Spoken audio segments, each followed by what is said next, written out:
Hallo, liebe Freunde der Orchesterelektronik. Heute machen wir es mal ganz spannend. Ich will ja neudeutsch kein Clickbait auf diesem Kanal betreiben, aber ich denke, es ist absolut angemessen, wenn wir das Gerät, über das ich heute ein paar wenige Sachen sagen möchte, erstmal unter einem Tuch verstecken und es ganz feierlich machen. Also Maestro, Trommelwirbel.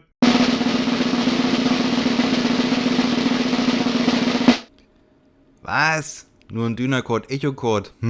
Langweilig. Gibt's ja so viele. Ja, man muss aber ganz genau hingucken. Denn dieses Gerät, das sieht ja wohl nicht wie ein Echocord aus. Das sieht ja eher aus wie das Kind der Liebe von zwei Bekannten, nämlich einer NG51 von Echolette und dem Echocord Super. Ja, und jetzt mal Scherz beiseite. Es handelt sich hier tatsächlich um das allererste Modell Echocord Super von Dynacord. Es ist ein bisschen unklar, wie es zu diesem Gerät überhaupt kam. Ich habe das Modell überhaupt nur zweimal gesehen, auf Bildern im Internet. Das eine Bild im Internet findet sich in den Unterlagen von Hans Ohms. Die findet ihr auch auf meiner Webseite und da steht drin, dass die Firma Klemmt im Jahre 1960 dieses Gerät für Dynacord gebaut habe.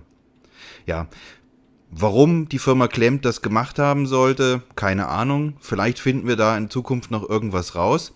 Aber ja, wir haben es vor uns. Es ist ganz eindeutig eine NG51S optisch von außen. Eine schwarze Echolette sozusagen, und das ist natürlich schon etwas ganz Seltenes und was ganz Besonderes. Ja, und das zweite Mal, dass ich dieses Gerät gesehen habe, das war auf einer niederländischen Webseite.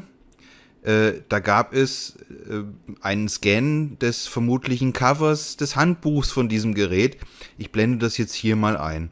Ja, und fernab von diesen zwei Bildern habe ich das selbst noch nie irgendwo gesehen. Gut, ja. Also wir haben hier also eine schwarze Echolette von Dynacord, das erste Echocord Super. Wohlgemerkt nicht das erste Echocord, denn es gab schon ein Echocord Stereo im Jahre 1958, meine ich. Und wir wollen uns dieses Gerät jetzt mal ganz kurz anschauen. Ist es denn tatsächlich eine NG51S oder gibt es da tatsächlich auch irgendwelche Unterschiede? Ist es eventuell doch was anderes? Das wird sich mit ein paar Sätzen beantworten lassen. Ja, und dann zeige ich euch, in welchem Zustand ich dieses Gerät bekommen habe und was ich alles gemacht habe, damit das überhaupt so aussieht. Das gucken wir uns dann im Schnelldurchlauf an. Ja, das ist dann sozusagen Meditation, mir beim Putzen zuzuschauen. Ja, wenn man sich das Chassis dieses Gerätes etwas genauer anschaut, dann fallen da einige Besonderheiten auf. Nämlich zum Beispiel an der Seite die etwas besondere Anordnung der HF-BIAS-Einstellungen. Also wir haben ja da 3 Drehkos und 3 Potis. Das haben wir bei der NG51S natürlich auch, aber da sind sie einfach anders angeordnet. Und diese Anordnung, die kommt einem bekannt vor. Die findet man nämlich bei dem Vorgängermodell der NG51S, der NG4. Wir schauen uns jetzt mal einen direkten Vergleich an. Man sieht also, das Chassis ist an der Stelle zwischen den beiden Geräten absolut identisch, mit einer kleinen Ausnahme. Die Drehkos und die Trimmer sind seitenvertauscht. Ja, und noch an einer anderen Stelle erkennt man, dass dieses Chassis von der NG4 stammt. Nämlich hinter dem Trafo ist bei der NG4 ein Relais, das schaltet das Echo an und aus. Und dieses Relais sitzt auf 2 rechteckigen Löchern. Und diese rechteckigen Löcher sind genau auch bei dieser schwarzen Echolette vorhanden. Es gibt noch einige andere Dinge, die bei der NG4 und bei diesem Echocord Super sehr gleich aussehen. Auch der Motor ist natürlich dieselbe frühe Bauweise. Von den Produktionsdaten liegen beide Motoren auch nur ein Jahr auseinander. Der Motor der NG4 ist im April 1959 hergestellt worden und der Motor dieser schwarzen Echolette ist im März 1960 hergestellt worden. Aber deswegen sehen die beiden Geräte im Inneren auch relativ ähnlich aus. Wir dürfen da keine exakte Identität mit einer späteren NG51S suchen. Auch die frühen NG51S sahen genauso aus. Man hat irgendwie den Eindruck, dass ein bisschen weniger drin ist, aber so war das nun mal. Das Innenleben von diesem Gerät ist aber tatsächlich nicht NG4, denn die NG4 hat eine völlig andere Schaltung, die hat auch etwas andere Röhrenbestückung. Also wir haben hier wirklich eine NG51S mit ein paar interessanten kleineren Unterschieden. Der erste auffälligste Unterschied ist natürlich, dass dieses EchoCord Super einen Mikrofonübertrager im ersten Eingang hat. Und zwar handelt es sich hier um einen Sennheiser-Übertrager. Übersetzungsverhältnis 1:15, 200 Ohm, also das ist für die Impedanzanpassung an die damals gängigen Mikrofone gedacht. Und es handelt sich um das Sennheiser Modell TM003 BV 1.1-08. Ja, diese Dinger finden sich auch in den späteren EchoCord Super, wenn sie auch ein kleines bisschen eine andere Bauform haben, wie ich aus der Erinnerung jetzt meine. Der zweite Unterschied ist, dass die Ausgangsbuchse in diesem EchoCord Super nicht fünfadrig ist, also es ist keine fünfpolige DIN-Ausgangsbuchse wie bei der NG51S, sondern sie ist tatsächlich nur dreipolig. Das hängt sicherlich damit zusammen, dass Dynacord natürlich keinen M40-Verstärker hatte, wo man praktisch über ein Kopplungskabel diese beiden zusammengehörenden Geräte miteinander verbunden hat. Da waren ja 2 von den 5 Ausgangspolen, waren ja Send und Return, wie man heutzutage sagen würde. Weil Dynacord das eben nicht hatte, hat man sich hier für eine ganz normale dreipolige Ausgangsbuchse entschieden. Es findet sich zu diesem ersten EchoCord Super ein Schaltplan auf einer niederländischen Homepage, nämlich der Homepage der Nederlandse Vereniging voor de Historie van de Radio. Entschuldigung an meine niederländischen Zuschauer. Jedenfalls dort findet sich ein Schaltplan dieses Gerätes und wenn man die Schaltpläne mit einem frühen Schaltplan der NG51S vergleicht, dann sieht man ein paar kleinere Unterschiede. Die Werte von Kondensatoren und Widerständen unterscheiden sich an ein paar Stellen und wo bei dem einen Gerät ein Kondensator ist, ist er beim anderen Gerät nicht und umgekehrt. Was diese, wie ich jetzt einschätzen möchte, relativ kleinen Änderungen tatsächlich bewirken, müsste man einer näheren Schaltungsanalyse sich anschauen. Interessant ist aber auch, dass in diesem Schaltplan keine Rede von einem Mikrofonübertrager in irgendeinem der Eingänge ist. Also leider nichts Genaues weiß man nicht, sofern nicht irgendwie ein zweites Gerät auftaucht, wo wir mal auf die Unterschiede schauen können, werden wir es wohl eher nicht wissen. Vielleicht ist dieser Schaltplan auch eine erste Version, wo dieser Übertrager nicht drin vorkam. Es bleibt Spekulation.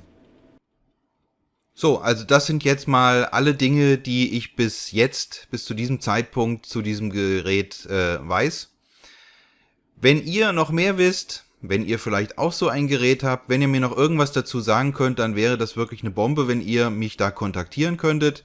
Über die Homepage, über info@bandecho.de oder auch hier in den YouTube-Kommentaren.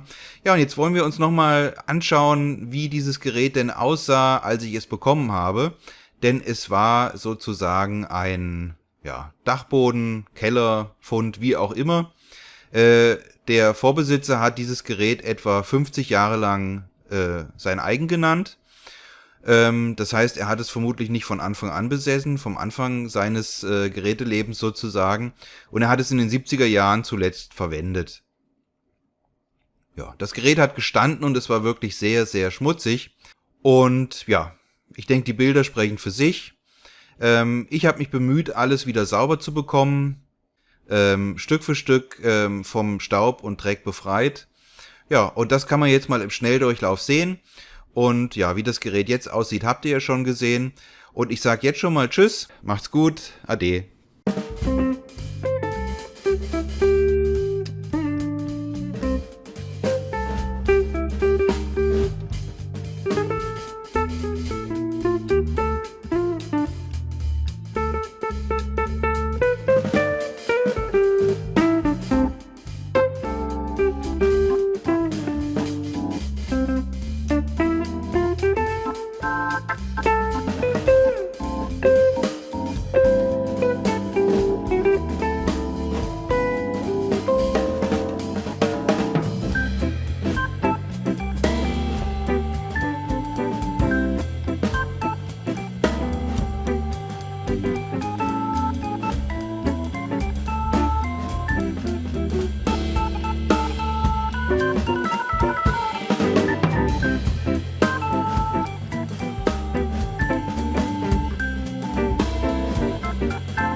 und eine Knopfkappe hat auch gefehlt. Also diese Poti-Knöpfe haben ja so eine kleine Metallkappe, die hat gefehlt. Und die habe ich, wie man jetzt hier sieht, von einem anderen Dynacord-Knopf aus derselben Zeit raus implantiert. Das Schöne ist, die haben damals einen Kleber verwendet, der ist auch nach 60 Jahren noch nicht ausgehärtet. Wenn man da mit einem Föhn rangeht und da ein bisschen Hitze walten lässt, dann ist der wie ganz zäher Honig und man kriegt das alles noch auseinander und kann das auf gleiche Weise in den Originalknopf einpflanzen.